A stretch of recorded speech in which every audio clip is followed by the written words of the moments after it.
The Signal Oil Program. Yes, the Signal Oil Program. The Whistler.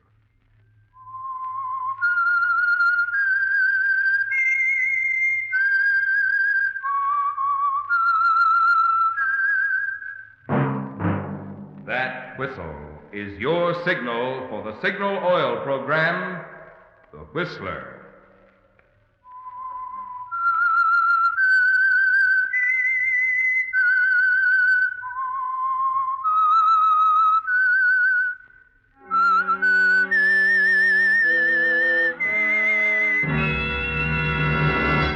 I am the Whistler, and I know many things, for I walk by night. I know many strange tales hidden in the hearts of men and women who have stepped into the shadows. Yes, I know the nameless terrors of which they dare not speak. Yes, friends, it's time for the Signal Oil Program, The Whistler, rated tops in popularity for a longer period of time than any other West Coast program in radio history. And Signal gasoline is tops, too, tops in quality. It takes extra quality, you know, to give you extra mileage. And Signal is the famous Go Farther gasoline. So look for the Signal Circle sign in yellow and black that identifies independently operated signal stations from Canada to Mexico. And now the Whistler's strange story. Fatal Fraud.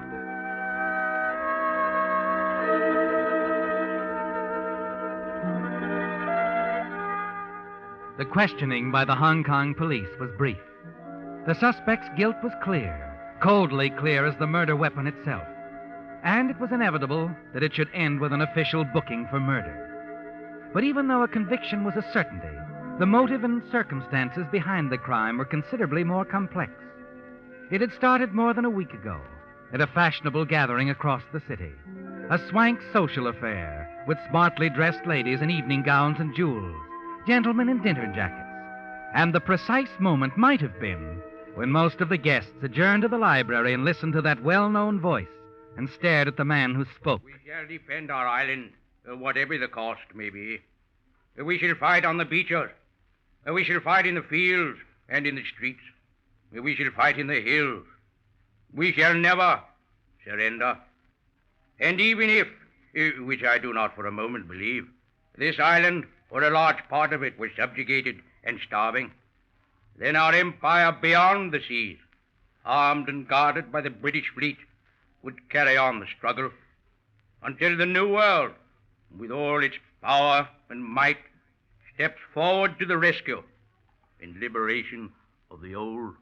Oh, well, I say. Oh, wonderful, Chris. A perfect impersonation. That's our Winnie, all right. You could fool me. Well, that's what he's famous for. Thank you. Not quite famous. Well, you should be, young man. All those voices, why, it's fantastic. No, it's practice, that's all. And the living. Is it a good living, Mr. Holmes? Huh? Oh. Oh, Catherine, you haven't met our clever young man. Chris Holmes, Catherine Dorn. How do you do, Miss Dorn? Fine, thank you. And you do very well, Mr. Holmes. Oh? You like the impersonation? Very much. That routine of yours must be quite tiring. Don't you think you've earned yourself a cocktail? He certainly has. Now run along, you two. Join me, Miss Dorn? You know, Mr. Holmes, that's exactly why I came over. I hate to drink alone. Alone? You? Oh, don't I'm tell... not really an invited guest, just part of the help, you know, a secretary. Hmm? I'm here with my employer, Albert van Loven. Oh, the importer.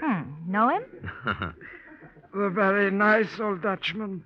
The rosy cheeks, bald head, eyes that sparkle. He holds his head to one side like this when he talks.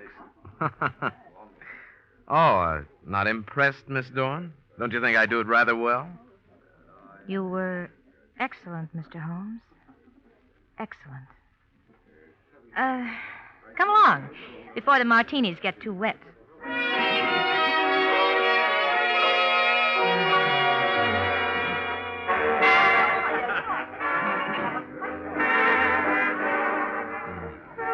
Chris, you know you dance as well as you impersonate. Sure, been copying Fred Astaire. I mean it. You mean a lot of things, Catherine. Or, is it the cocktails? How many have you had? Well, I did become a bit impatient waiting while you were talking to Van Loven. You shouldn't have. I was acting in your behalf. Oh? Mm-hmm. You are invited out to his home for a few days. What? Whose idea? Mine. I thought it might lead to something for you. Lead to something. I think your talents are wasted on nightclubs. Thanks, but the importing business isn't something one picks up overnight. No, Catherine, I'm afraid Now, relax. You're not going to turn Mr. Van Loven down. He wouldn't like that. Neither would I. You know, you're odd, Catherine. So are you. And two odds make an even match. Don't they, Chris?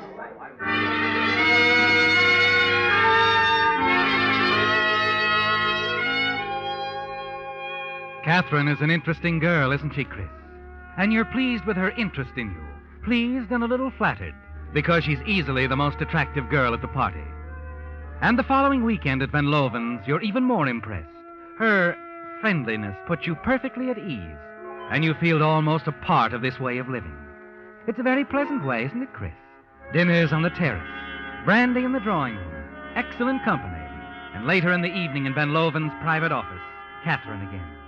She's standing by a recording machine this time. What's this going to be, baby? Hong Kong's version of Hong Kong's blues? You'll see, Chris.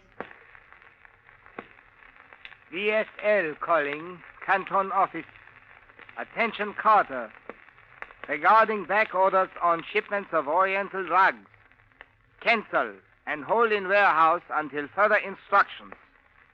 Please notify us immediately regarding jade and artwork. Regards, Van Loven. Hey, what's this all about? Don't you want to learn the importing business? Make big money, opportunities for young, ambitious men. Is this the special mail order course? And I'm the teacher. Hi, teacher. Hi, Chris. Come here. You like it? Better than an apple. Yeah. Catherine, why'd you ask me here? I'm just a guy kicking around. I know. Maybe better than you think. Not so sure you do. I'll admit I've been in a few deals that seem shady. Sure. That's what I said. Two odds make an even match. You still haven't told me why you asked me here. Chris, I want you to help me do something.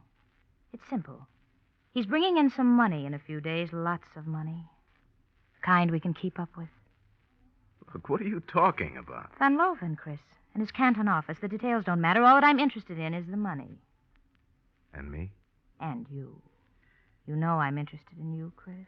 Draw the pictures, honey. The bright boy's a little dazed right now. We're going to get that money. Oh, Chris, it'll be so easy. Yeah? Simon will help us. Who's he? He operates the radio shack here. Oh, that's a nice hobby. Oh, Chris, you're not even listening to me. Don't you want money? Sure. Well, there's plenty, Chris, and it's all coming in by plane, Van Loven's plane. It will land only where he directs. Semino? Mr. Van Loven, he's going to direct his pilot over the radio. Listen, you could change those directions, Chris. You're good. Oh, now, wait a minute. Chris, there's $250,000. More. $250,000? A third of it can be yours. Yeah.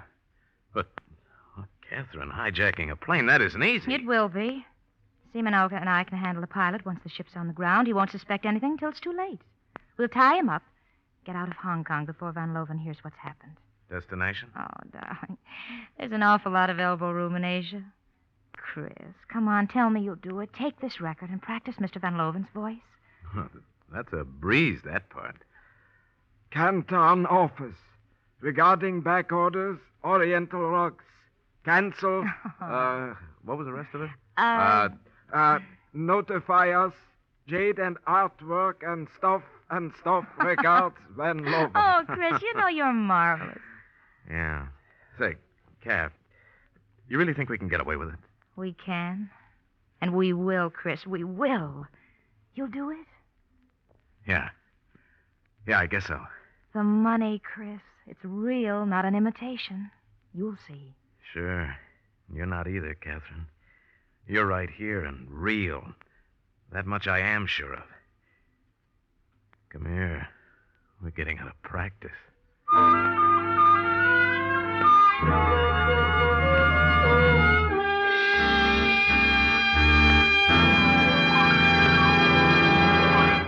With the prologue of Fatal Fraud, the Signal Oil Company brings you another strange story by The Whistler.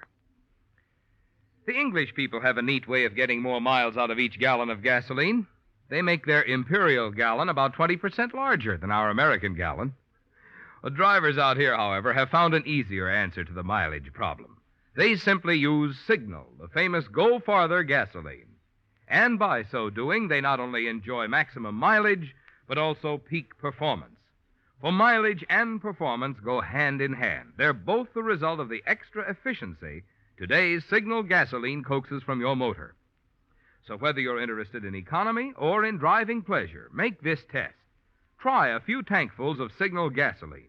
Keep track of Signal's good mileage. Notice Signal's flashing pickup and smooth, effortless power. See if its performance in your own car doesn't prove why each year more and more drivers throughout the West, from Canada to Mexico, are switching to Signal, the famous Go Farther gasoline.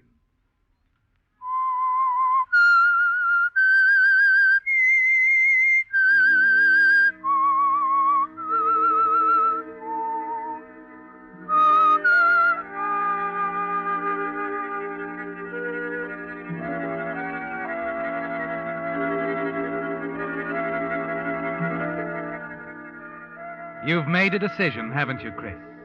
Yes, you've decided you're going to help Catherine with her plan to hijack her employer's plane arriving in Hong Kong from Canton with almost $250,000 aboard. And your part in it is all so simple. You've only to impersonate Albert Van Loven's voice, order the pilot to land at another field where Catherine wants it to land. It's the opportunity of a lifetime, isn't it, Chris? And the future grows brighter and brighter as you think about it the following day. Then that evening, Catherine takes you across the back gardens to a low, rambling building, a good distance away from the house. You find yourself entering the radio room, where you meet Rene Simoneau.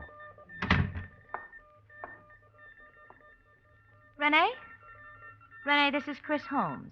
So this is the famous one, eh? The one with the voices. Hiya, Simoneau. He's going to help us, Rene. Is he? You don't seem enthused, old boy. I am not. He's afraid our little scheme won't work, Chris. There are other ways. Better ways of doing this, Catherine. If you'd only listen to me. Rene, must we go through all that again? With Chris to help us, we cannot fail. I don't like it, that's all. There are better ways.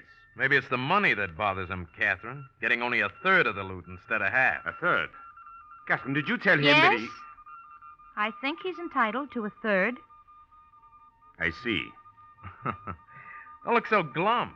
Third share will buy you a lot of scented hair oil, Simoneau. Chris. By the way, what's that you have on now? Eau de Violet? Chris. Listen, smart boy. I know what's good for you. Stop it, Rene.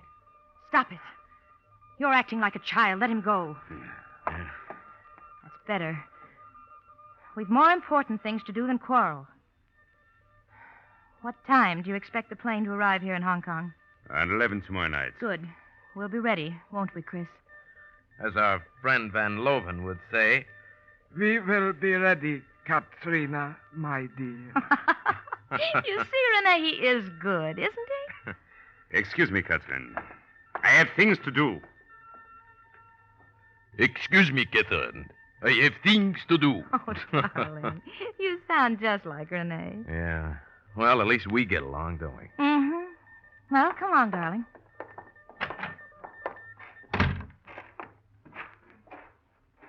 Kath, Mm-hmm. can you trust him? Simoneau? Yes. Yes, I can trust him. What makes you so sure? Oh, I've known him a long time. He's in love with you, isn't he? He'd do anything for you. I suppose. Were you in love with him once? What difference does that make? I just asked. He could make trouble for us later. You leave him to me, Chris. I know how to handle him. I know just how to handle Rene.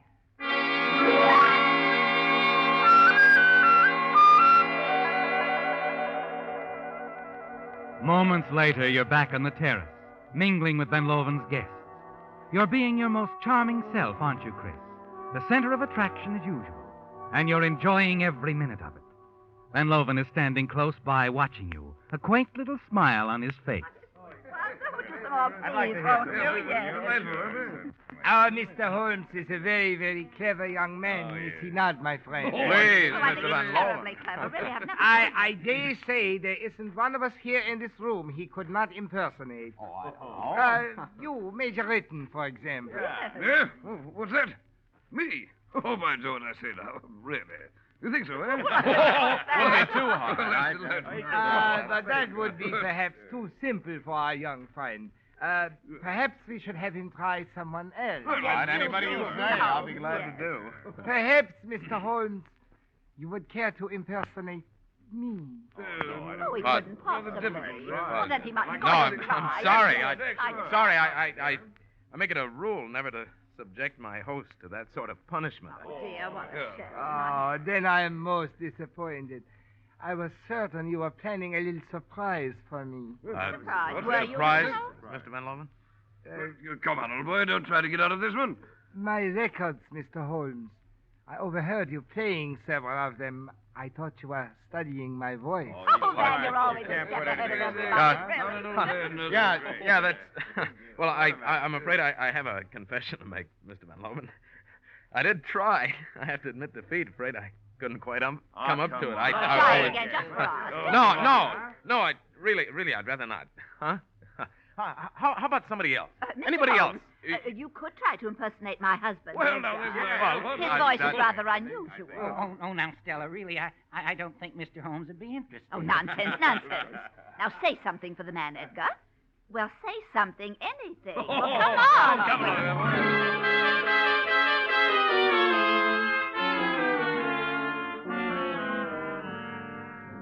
You oblige her, don't you, Chris? And your impersonation of the mild little man goes over well, much to his embarrassment. Then you're called on to do others to the delight of the assembled guests. But through it all, you're a little on edge. You haven't forgotten Van Loven's request that you try to impersonate him, and the rather strange expression on his face when he mentioned having overheard you playing his records. Finally, you manage to break away and look for Catherine, but she's not in the house. And so you wander outside into the garden for a quiet smoke. And then near the radio building, you hear voices. Catherine. But I don't like it, Catherine. I don't like it one bit. Renee, darling, I told you not to worry. But what do we know about him? How can we trust him? Please, let's not argue. I know what I'm doing. Believe me, Renee, I know what I'm doing. He's important to us now. Without him, we haven't a chance. All right. All right, Catherine. We'll do it your way. But once this is over... Yes, darling, yes. Once it's over, then we'll see. We'll see.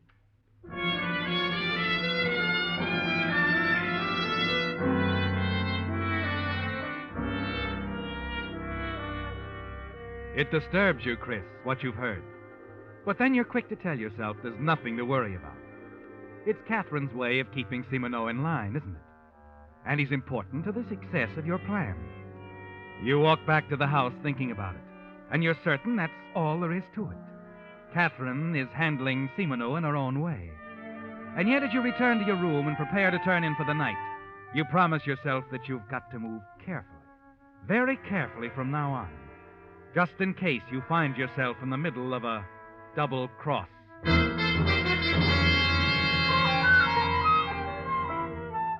The following morning at breakfast, you discover that your host has plans for his guests. Motorboating, lunch at the Hotel Royal, and then the races. Plans that keep you from seeing Catherine all that day. Then when you and the guests return to the house early that evening, you hurry upstairs to dress for dinner. Chris, Huh? Oh, Catherine. Chris, there's been a slight change in plans. Yeah? The plane has already left Canton. Oh? Simoneau just told me. It's scheduled to arrive here shortly before 9. 9? Well, we'll be right in the middle of dinner. Well, I'll tell Van Loven you're not feeling well, that you won't be down. All right. Now, here's the message. Study it. Be at the radio room in an hour. I'll meet you there.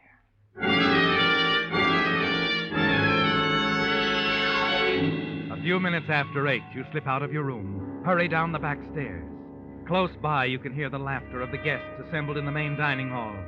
You hurry across the gardens, enter the radio building. Catherine and Simoneau are there, waiting for you. From that moment, events move rapidly. Contact is established with the plane. You find yourself speaking into the microphone. VSL, This is Albert Van Loven. You will disregard previous instructions to land at Hong Kong Air Base. Proceed to emergency field on Pelang Road for landing. Repeat, please. Disregard previous instructions to land Hong Kong Air Base. Proceed to emergency field on Pelang Road for landing. Got it, Mr. Van Loven. Once the radio has been disabled, there's the dash to the deserted airstrip on Pelang Road. And only a moment after Catherine's brake the heavy car to a stop, you hear it in the distance. There it is, the plane. Right on schedule. All right, Renee. Come on. Wait for us here, Chris. Renee and I will meet the plane. Okay, but about that pilot, I won't hold still for murder. Don't worry. He won't be harmed. We'll just tie him up. You watch them as they hurry toward the landing strip. Then the plane circles overhead and comes in for the landing and pulls up to a stop. You sit there, waiting, listening, straining to catch some sound, but all is quiet. And then you see two figures hurrying toward you. One of them is carrying a suitcase.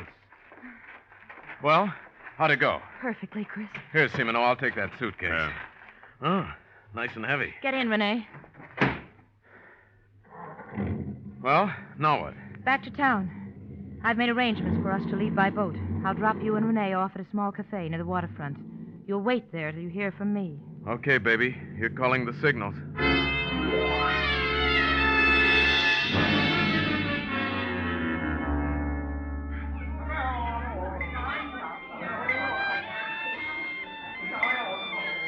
Relax, Simino. Relax. I don't like this waiting. Forget it. Enjoy the floor show.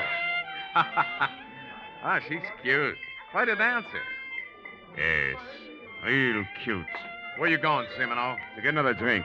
Our waiter seems too busy watching the show. As you sit there watching the girl perform in the center of the smoke-filled room, you're suddenly aware of someone staring at you. An old man standing a few feet away, a look of uncertainty on his face, indecision. And then swiftly he moves toward you, hands you a slip of paper, and darts away into the crowd. You unfold the paper and read. We will leave on the midnight plane for Saigon, the two of us, darling. It's been just the two of us from the beginning. Come at once. This diagram will show you just where to meet me. Catherine. You stare at the paper in your hand, the carefully drawn diagram of the meeting place, the rendezvous where Catherine will be waiting, a quiet side street. Suddenly it hits you, Chris. A question night through your mind. Did the old man make a mistake, Chris? Was the note intended for Simino? You're certain it was, aren't you? It's been Simino and Catherine all along. You should have suspected that after what you overheard in the garden last night. You slip the paper back into your pocket as Simino approaches. Did I miss anything? Huh? Oh, no. Not a thing, pal. Got a cigarette? Here, help yourself. Oh, is this all you got? You don't like our local brands? Sorry. I always like to feel my level best. There's a tobacco shop down the street, on the other side. Don't get lost, hmm? I'll try not to. Shall I draw you a diagram? Diagram? No, thanks. I already have one.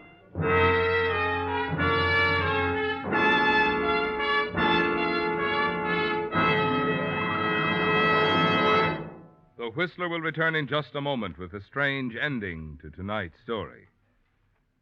Meantime, a suggestion to you folks who may be planning a trip over the coming Memorial Day weekend.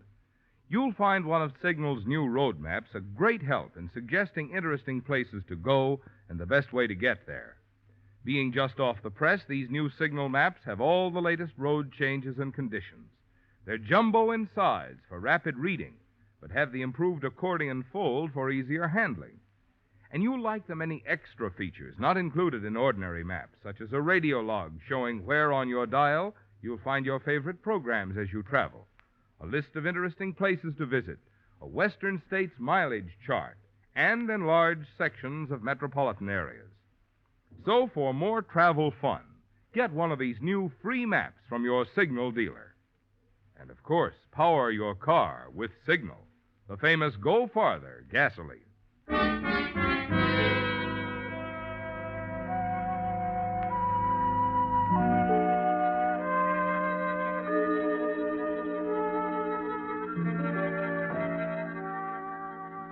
Waiting here in the shadows for Catherine, you feel a little foolish about the way you've been used, don't you, Chris? Only the money matters now. You'll be able to take it for yourself and leave them, Catherine and Simino. That's the way it is, isn't it? The way it's been from the beginning. You're certain of it. You were just a puppet who could help them. The man with the many voices, especially the one that sounded exactly like Albert Van Loven's. Well, it's all over now. Your foolish dream that there was anything more to it than a coldly calculated hijacking job.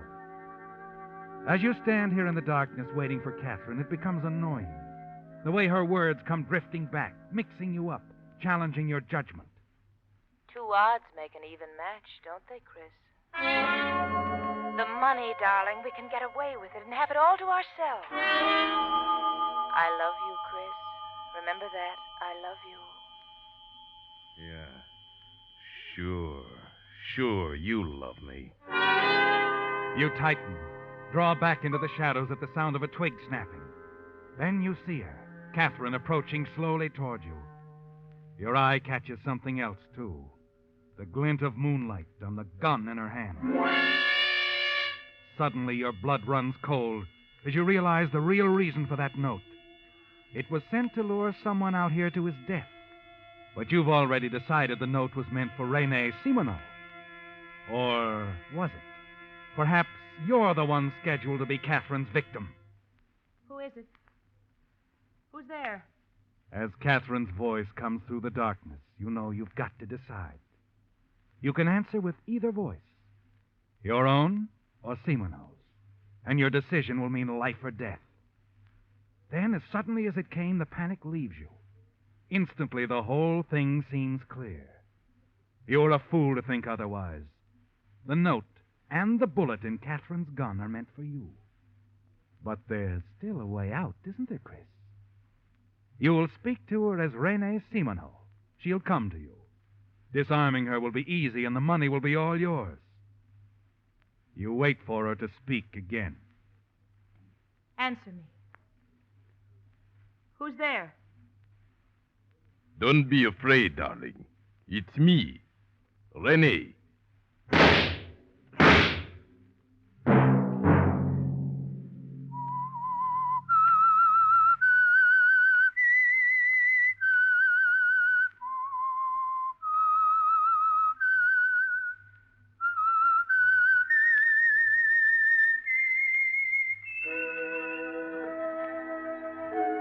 Let that whistle be your signal for the Signal Oil program, The Whistler, each Sunday night at this same time.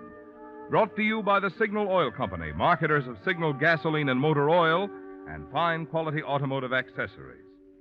And now, Signal Oil Company extends congratulations to the Armed Forces Radio Service on its 7th anniversary for bringing top entertainment to our troops overseas, as well as to those in hospitals and cantonments here in the United States. We are also pleased that AFRS has chosen to rebroadcast the Signal Oil program, The Whistler, regularly to our military forces overseas.